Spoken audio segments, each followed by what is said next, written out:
All right, so usually I start off with my parchment paper, and you just put your pan on top and draw a circle and then cut inside of the circle so you can have your parchment paper for whenever you're gonna put your batter in there. So have them cut and ready to go, and then I'll show y'all what I'm gonna be mixing. All right, so you're gonna add your dry ingredients into this bowl, and I like to whisk them together before I add any wet ingredients. And I have the dry ingredients listed below, but I will put a little, I'll include a little list here too as well, in case anybody wants to screenshot it. But if you want to check down below on the description, I'll have the entire items listed there, and try to do some kind of order on it. But I just want to show y'all how I get started and how I do this like little step-by-step type of deal. So let's start off with the dry ingredients. We're going to whisk them together, and then I'll show y'all what's next. All right, so this is what the batter looks like right now. Still a little thick, and I'm going to whisk up my egg whites to become fluffy and then incorporate them. The reason why I like to do this, it may not be true. I don't know if it is or if it isn't, but the reason why I like to do it this way is because I feel like my cake comes out fluffier and lighter and just has a better texture to it. So I don't know. I just like it better. So yeah, there you go. All right, now that we've got our egg whites super stiff and pretty, I'm going to fold them into my batter, and then after that we'll start putting them on the cake pan, and then we'll put them in a preheated oven, 350-degree preheated oven. I want to say approximately 20 minutes, but I'm going to keep an eye on them, so I'll let you guys know. All right, now that your batter is all, made, folded, you folded the egg whites into the batter mix and everything, I used a 6-inch mold. I can't find my other one, so I'm gonna have to do this separately, like pop this one in and then pop the next one in. Hopefully this works out, but usually I would have 2 molds and I would pop them in at the same time.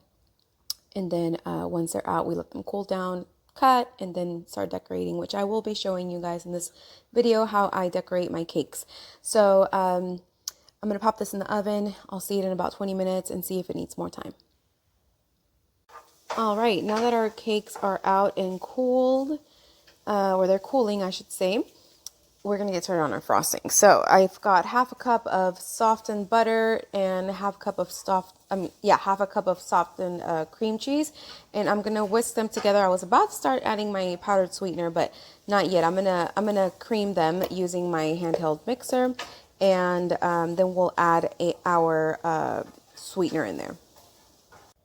All right, so I've got my butter and my cream cheese mixed. I've added about a quarter cup of powdered sweetener. Erythritol is what I use. You can use Swerve or Pyure. I like Pyure, but you guys can use any brand you'd like. That is powdered erythritol or monk fruit or whatever sweetener you decide to use.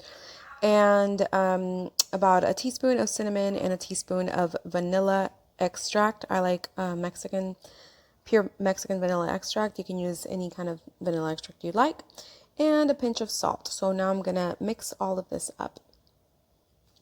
All right, so that's what it looks like mixed up. You can add a tablespoon or 2 of heavy cream if you'd like, and whip it up, and just add a little bit more sweetener if you needed. If you need to get more of a creamy consistency to this frosting, this is right about the way I like it. I tasted it, it tastes good. So now I'm going to cut my cakes and start frosting them. All right, so I've roughly cut them in half, these little 6-inch ones. They don't have to be perfect. If you have one of those leveler cutter slicers, you can use one of those. You can use dental floss to cut these. You can use just a bread knife, like I did, and then just slice it in half. I'm going to use the top part of the one that's colder, and I'm going to place this part down onto a plate, which I've put a little bit of frosting in there, and then I'm going to start piling, the filling with the frosting and stacking my cakes. All right, so there's my first little slice, and I've covered it with, frosting, and I'm going to stack on the second layer. They're pretty even, so I didn't have to take off much of the belly on them. And again, I'm going to cover this in frosting, keep going until I get all 4 layers on here, and then we'll see what we're going to do as far as decoration goes. All right, so far I've frosted the layers, and then I did a crumb coating, which is just like a naked cake. And I think I'm going to leave it at that. Put some melted chocolate, which I'll show y'all how I'm going to do. Melted chocolate all around the rim.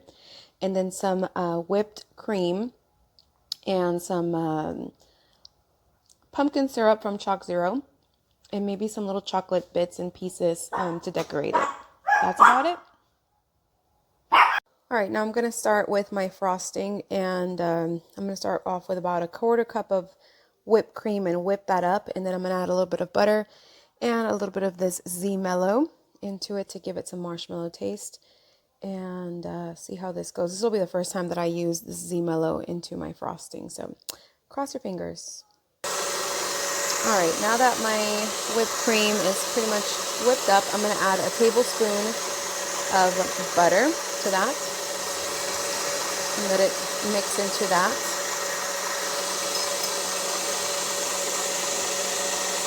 And then we'll add a little bit of Z Mellow. It's mixed in there, and I'm going to add about a tablespoon of Z Mellow in there. And let it whip up, continue whipping up, mix it all in there. Once it's done mixing, you'll want to taste it just to make sure that it's sweet enough. This is just for decoration, so it shouldn't be like too overpoweringly sweet. All right, this is done and mixed. I'm going to pop it in the refrigerator for a little bit while I melt my chocolate for my cake. And then I'll show you what that looks like. All right, so to my naked cake, I've just drizzled some chocolate, and I'm going to put some nuts, and then we'll frost it with that whipped meringue frosting. And this is going to be, I guess, the base of our decoration. I'm winging it, by the way, guys. All right, that's what it looks like with the nuts on top. Now I'm going to get my whipped frosting. All right, I'm going to use one of these little bags, piping bags, and I have a little plastic tip to decorate that. But first, I'm going to put my pumpkin syrup, my pumpkin pie syrup in the center. And actually, no, I'm going to do the whipped cream, and then we'll add the pumpkin syrup. I'm just going to do little dots all the way around. Okay. So it's just my little rounds. They don't have to be perfect. We're going to be topping this with a bunch of stuff anyway. So now I'm going to top it with my syrup. I'm going to put the syrup right in the center. And then I'll add some chocolate bits and pieces that I have here. All right, now the fun part. I'm going to top with some of my Stoka bar, a little bit of Stoka bar crumbled on top, some Shrewd Food keto dippers, some Chalk Zero white chocolate chips, and some high-key chocolate cookies, and just finish decorating it to have this big old chocolatey mess on here. So let me just top that off, and I'll show you what that looks like once I'm done decorating it. Alright, and that's what it looks like. I have the little Shrewd chocolate balls, the cookies, and Stoka bars all over the place, chocolate chips, melted chocolate, and I put some crumbs of the Stoka bar down there. My pumpkin pie syrup is under there, ready to, get soaked into the cake. And that's it. We're done with this cake. So I'm gonna take pictures of this and post them. And hopefully I'll post this video. Try to put it together and post it for y'all. Thanks for watching.